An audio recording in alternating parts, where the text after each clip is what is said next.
So we got a new apprentice in the studio, and this gives me a little bit more time to work on little details on the miniatures. I'm going to use this time to make the Cursed City bases just a little bit more thematic to suit the atmospheric painting style as we did on Brutogg.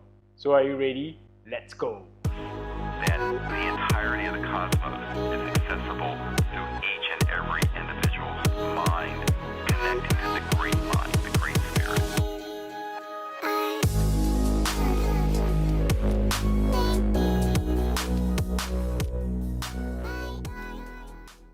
Welcome back to the channel, collectors. Boy, it does really feel good to work on this project.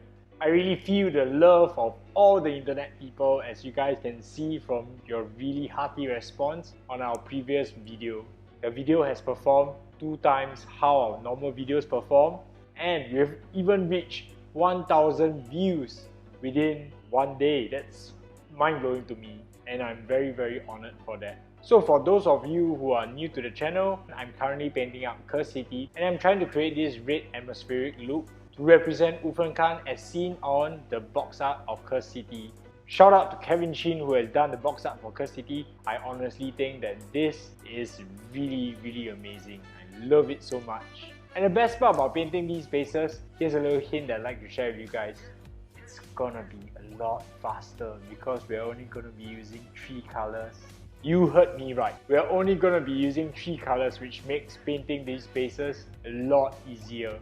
However, although we are going to be only using 3 colors, there are some details that I need you guys to pay attention to while we are creating these bases. In most of the steps, we'll be using airbrush as the main painting medium. However, dry brushing and overbrushing will also allow you to achieve a similar effect.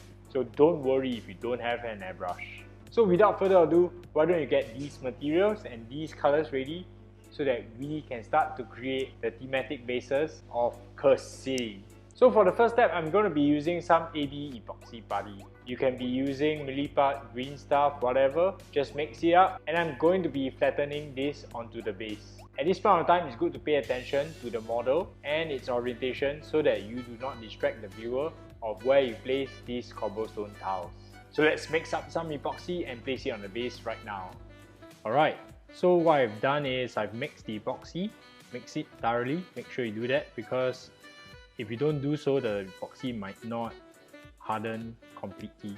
Okay, so you mixed it, do it into little balls and place it onto the base. From what you can see here, I've done the epoxy in different sizes so that you can create a little bit more interest. You want to place small and big lumps together, and this is what I've created so far. This is the base for Brutogg Corpse Eater. Now that we've placed the epoxy onto the base, we're going to do some basic sculpting. I'm going to be using a flat sculpting tool as well as a really sharp blade so that I can start making some of the details. Okay, so if you're ready, let's get carving. Alright, so with a sculpting tool, what I've done is I've wet it down and I'm trying to level all the lumps. Why am I doing this? Because stone masonry and stone tiles tend to be of the same thickness, and in order to get a high degree of realism, you want to make sure that the top surface is flat. Then using a chisel tool, what I'm doing is I'm going to cut in and create the square tiles. In retrospect, I should have created more variation of the shapes. However, this will do for now because we are just trying to create square stone masonry for the tiles. Okay? When you are doing this, make sure you just press down firmly. And this is just a sketch. I know it kind of looks quite infantile, but trust me, in a little bit, this will look very awesome. Okay?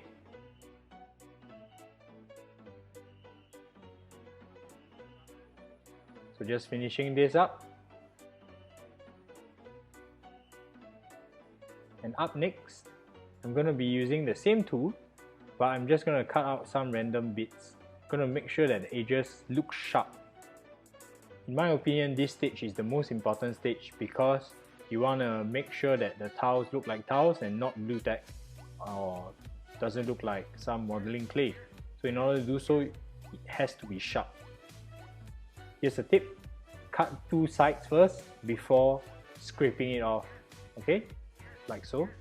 Cut the first side and scrape it off. Yep, there we are. See, now the tiles are starting to look like stone masonry.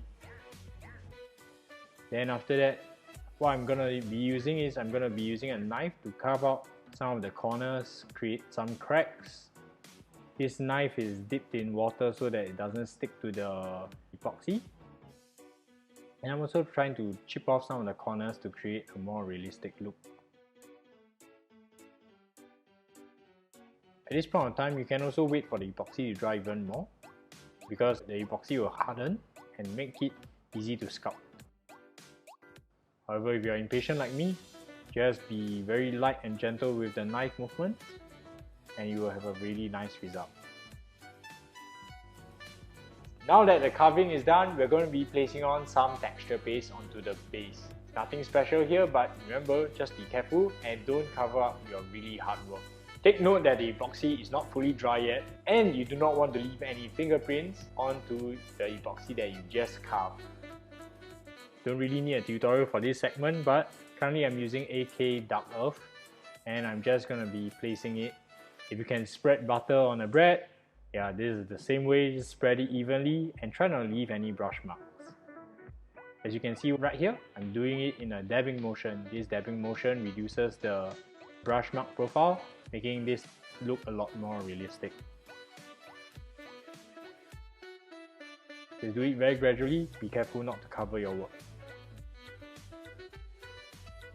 So now that the foundation of the base is done, we're going to be embellishing the base with some little Easter eggs or details.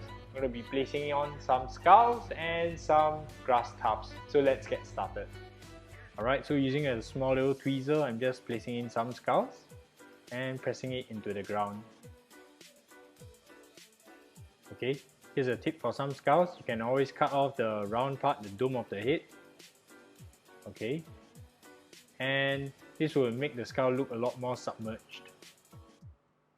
Right here, as you can see, without having thick amounts of scenery, you can just squeeze it in.